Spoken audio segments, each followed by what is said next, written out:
The ASVAB test isn't just another military exam. It's the key to your future in the military. Think about it. Your score determines what jobs you qualify for, how much training you'll get, and even what type of career path you can take. And if you don't prepare, it's gonna show. But here is the good news. If you take it seriously, study with us here at TrueV in our ASVAB crash courses and our private video call lessons, you can open the doors to you. It's not about being the smartest person, it's about being prepared. Are you willing to do that? And are you willing to let a test decide your future, or are you going to take control? Hey guys, welcome back to the channel. My name's Meg and I am also in the Army National Guard. Today I'm going to be guiding you through the basics of the auto and shop section of the ASVAB exam. We're going to break it down from vehicle systems to check out some must-known tools, and then at the end even tackle a few practice ASVAB questions.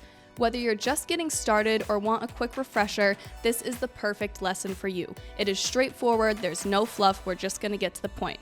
But before we get going, make sure you hit the subscribe button so you don't miss any other lessons, and that also supports us so we can keep giving you free classes. All right, let's get going onto section 1, vehicle systems. Cars are obviously made up of different parts that work together to keep everything running very smoothly. Understanding how these systems work will help you diagnose the issues, make repairs, and, most importantly, answer those ASVAB questions easily. Let's break it down into 4 key areas. We have the engine, the transmission, the drivetrain, and the brakes.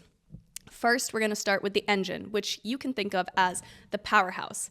This is kind of like mitochondria in the cell. If you watched our last video, mitochondria is the powerhouse of the cell. Think of the engine as the powerhouse of the car. This is the heart of the car where the fuel and the air mix, and a controlled explosion creates power.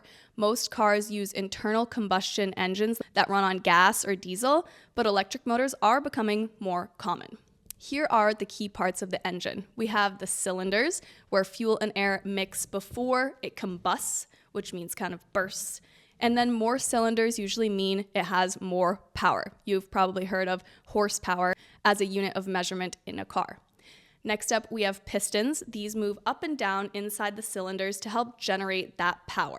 And next, we have spark plugs. These ignite, which means spark, the fuel-air mixture in gasoline engines. When something ignites, it means it kind of starts the action of combustion. Like when you take a piece of wood and you rub it against, I believe, a rock, and it creates a spark when you're outside. So now we have the crankshaft and the camshaft. These convert the piston's movement into power for the wheels. That's all you really need to know for that section for the motor, which is the heart of the car. If an ASVAB question asks you what component ignites fuel in a gas engine, you may say spark plugs. That is correct, because think of the ignition, spark. Next up, we have the transmission. Think of this as controlling the power of the car. The transmission is like muscles in your body. It controls how power from the engine moves to the wheels by shifting gears. There are 2 main types of transmission, as you probably know. We have our automatic transmissions and our manual transmissions. If you don't know, think about it for a minute. Automatic and manual, what could that mean?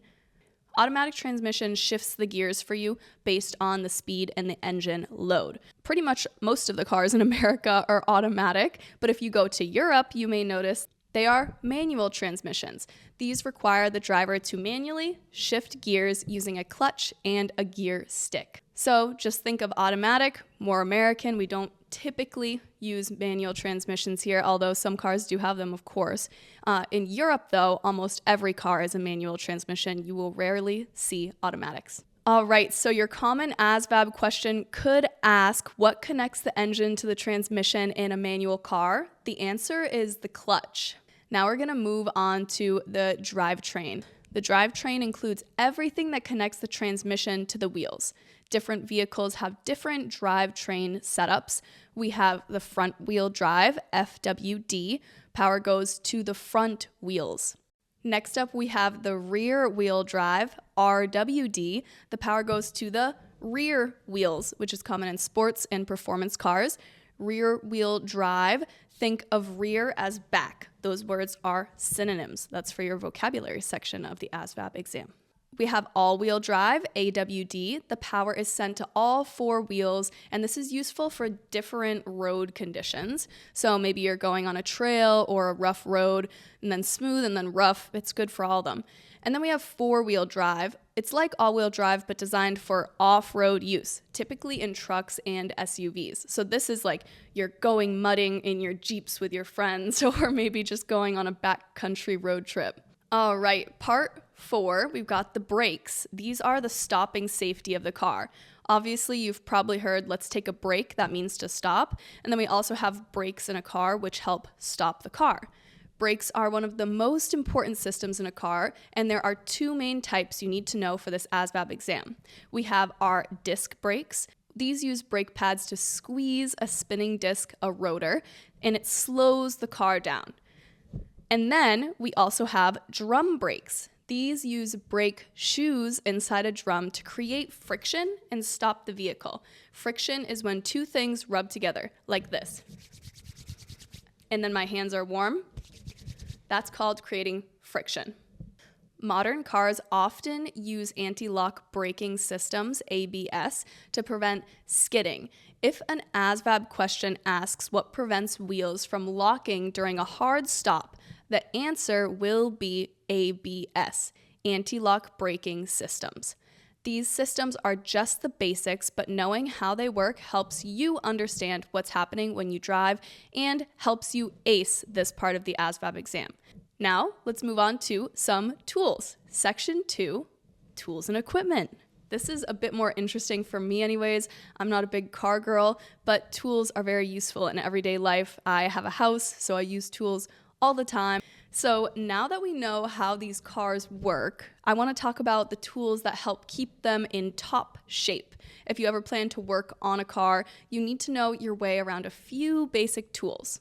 So we're going to just kind of go through them. I'll list them off and I'll explain the different ones. If you already know a lot about tools, just keep watching because some of these names are a bit more specific than maybe what you know, and we can't really use any slang words on the ASVAB exam. We have to use our proper English. So this could be refreshing for you. All right, so we have wrenches and sockets. These are used to loosen and tighten bolts. You'll find them in all different shapes and sizes.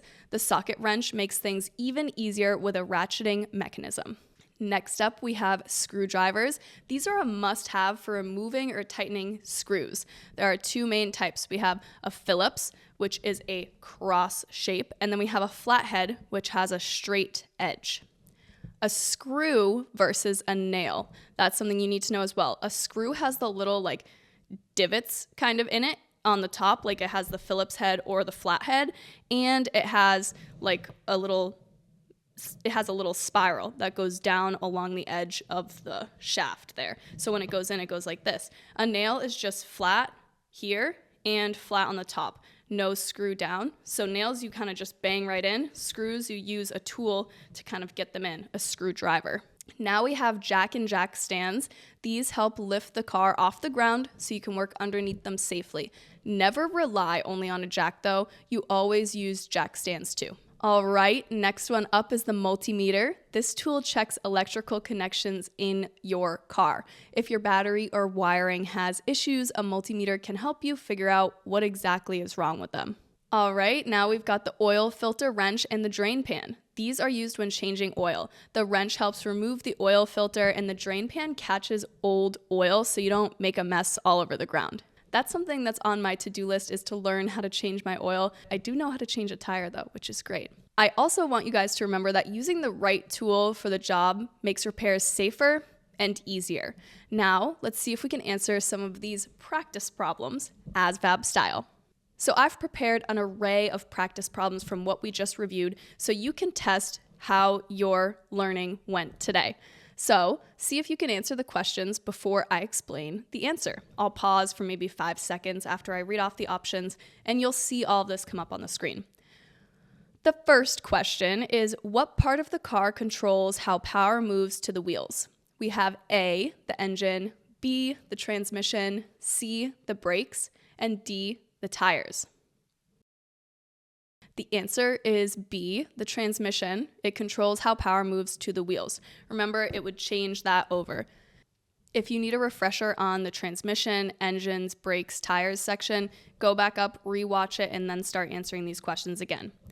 All right, question 2. Which tool is used to loosen or tighten bolts with a ratcheting mechanism?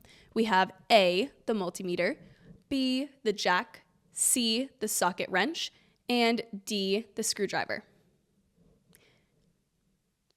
The answer is C, a socket wrench. It makes loosening and tightening bolts much easier. Just think a bolt is kind of like this round thing. You're not going to use a multimeter because that's for the car. You're not going to use a jack because that's for lifting something up. But you're not going to use a screwdriver because you need the rivets, like the little slits to put it in, and it twists out. A bolt is round. It needs something that grabs. And a socket is something that is like a hole that you can go in. So a socket wrench grabs it, twists it. Question 3. What safety equipment should you always use when lifting a car? Okay, we just went over this one. Is it A, jack stands, B, a screwdriver, C, an oil filter wrench, or D, none of these? That one should be easy. It's A, jack stands. And these help keep your car safely in place when lifted. You don't want to use just a jack. You want to use the jack stands too. Great job with these practice questions. Practicing these types of questions helps you get more comfortable with auto repair and maintenance and the style of the ASVAB exam. When you practice these practice tests, you're able to get into a flow and really feel like you're taking the test.